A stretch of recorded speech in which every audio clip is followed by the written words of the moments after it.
The fact that anybody would even say, not do it, but say they could jump across this spot is absurd.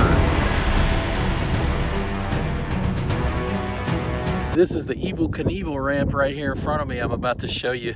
I'm about to fly my drone off the top of it. 5, 4, 3, 2, 1, 0.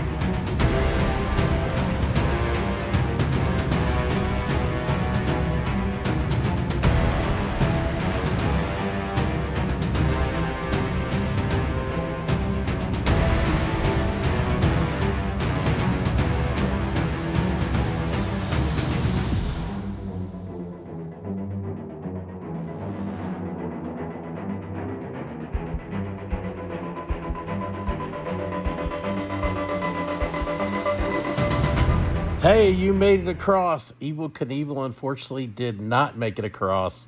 There's a link in the description that'll tell you his story. I'm going to leave you with some peaceful serenity on the Snake River.